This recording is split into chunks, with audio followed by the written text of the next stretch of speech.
Alors aujourd'hui, on parle de livres qui abordent la question de l'intersectionnalité. Alors je commence, donc c'est une histoire vécue. Donc c'est l'histoire de Wissem Belgacem. Il a écrit avec Éléonore Guret, c'est paru chez Fayard cette année. Wissem Belgacem, joueur de foot, joueur de haut niveau. Il a joué sous les couleurs de la Tunisie pour l'équipe nationale. Il a joué au Toulouse Football Club.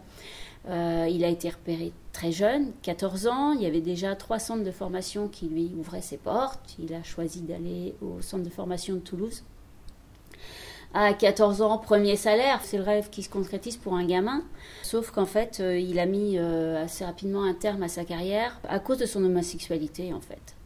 À cause de l'impossibilité d'être footballeur et homosexuel. Voilà, c'est ça. Donc on parle d'intersectionnalité parce que c'est dans sa vie de tous les jours, dans tous les milieux où il était, que ça soit dans sa famille, que ça soit dans son quartier, que ça soit au niveau du foot, il subissait à la fois, c'était des paroles homophobes tous les jours, et puis aussi le racisme dans le milieu du foot.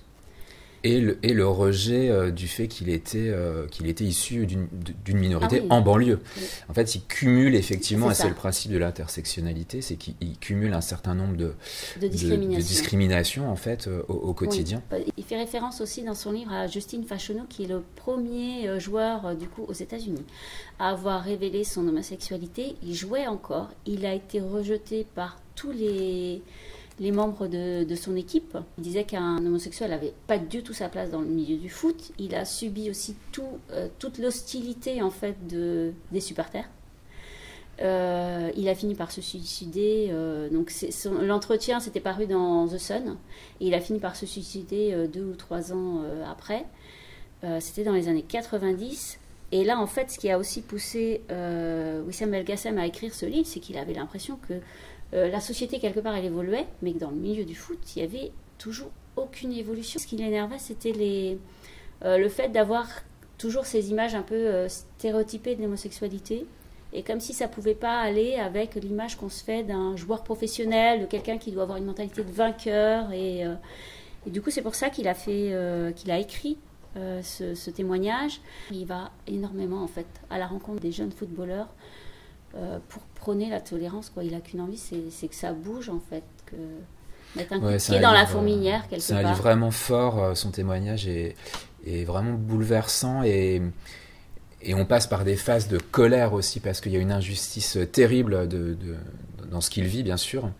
Il arrive vraiment à faire quelque chose je trouve, de très empathique, hein, finalement. Lui, il n'est pas dans la colère, même si ça le génère ça chez nous.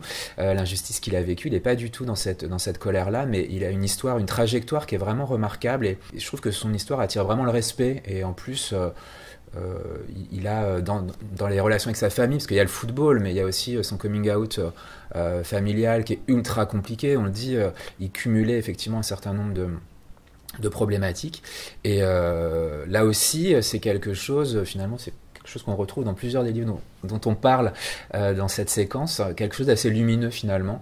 Je trouve que en plus c'est quelqu'un d'extrêmement intéressant à écouter et agréable à écouter. Je pense que c'est quelqu'un qui va compter et dont la voix va compter dans la lutte contre les discriminations dans les années à venir. La transition avec Édouard Louis, c'est que Édouard Louis a notamment... Alors j'ai beaucoup pensé à Édouard Louis en lisant le livre que tu nous as présenté, et à la fin, en fait, il le remercie pour avoir soutenu sa démarche. Donc, on pourrait penser que c'est un petit peu le grand écart entre un livre de footballeur et le livre d'un intellectuel quand même reconnu comme tel et voilà, qui fait des conférences partout en Europe, etc. Édouard Louis creuse son sillon. Alors, est-ce que c'est autobiographique, autofictionnel? C'est assez difficile à définir. Ce qui est très intéressant avec le dernier livre d'Édouard Louis, Changer méthode, c'est que finalement là, il prolonge une œuvre. C'est un livre qui peut être lu bien sûr en soi, mais on retrouve des choses qu'on avait lues dans En finir avec Eddie Bellegueule, on retrouve des choses sur ses parents, puisque ses 2 précédents livres étaient sur son père, qui a tué mon père, et sur sa mère. Le livre s'appelait Combat et métamorphose d'une femme. C'est vraiment l'histoire d'un transfuge de classe. Le titre est très froid, changer méthode. Et ça va parfaitement avec le livre et avec ce qu'il a vécu. C'est-à-dire qu'il nous raconte comment, point par point, il s'est métamorphosé. La quatrième de couverture dit bien les choses. Hein. Une question s'est imposée au centre de ma vie. Elle a concentré toutes mes réflexions, occupé tous les moments où j'étais seul avec moi-même. Comment est-ce que je pouvais prendre ma revanche sur mon passé? Par quels moyens? J'essayais tout. Il y a quelque chose de très... qui fait beaucoup penser à Annie Ernaux, évidemment, parce qu'il vient du Nord, parce que lui aussi, il a complètement transformé sa vie et changé de classe. Et il y a une culpabilité de classe sociale, et il y a une culpabilité derrière ça qui est assez forte. Il y a bien sûr la question de l'homosexualité qui vient rajouter... On parle d'intersectionnalité. Là, on est sur quelqu'un qui vient d'un milieu extrêmement pauvre, qui le rejette complètement. Il rejette la pauvreté, il rejette l'absence de culture, lui veut dépasser ça. Et ça va se faire par la littérature, par le théâtre, par des rencontres, notamment avec Didier Héribon. C'est un livre qui est très fort et qui creuse effectivement un sillon. Je pense que Édouard Louis, il y a... Dans quelques années, on en parlera comme on parle aujourd'hui d'Annie Ernaux, quand on évoque le fait qu'elle aurait dû peut-être avoir le prix Nobel de littérature. C'est quelque chose c'est quelqu'un qui compte, je pense, dans la littérature française aujourd'hui en matière d'homosexualité et de relations sociales. Je le disais, c'est presque un documentaire, c'est presque un livre documentaire avec des photos où il montre son évolution physique, il se fait refaire les dents, changer l'implantation des cheveux. C'est penser globalement sa transformation en fait, et son passage d'une classe à l'autre, puis à une classe encore supérieure. Et ce qui est assez terrible, c'est qu'il y a une forme d'insatisfaction permanente et de recherche de toujours plus jusqu'au moment où il se rend compte de la vacuité peut-être de cette recherche-là.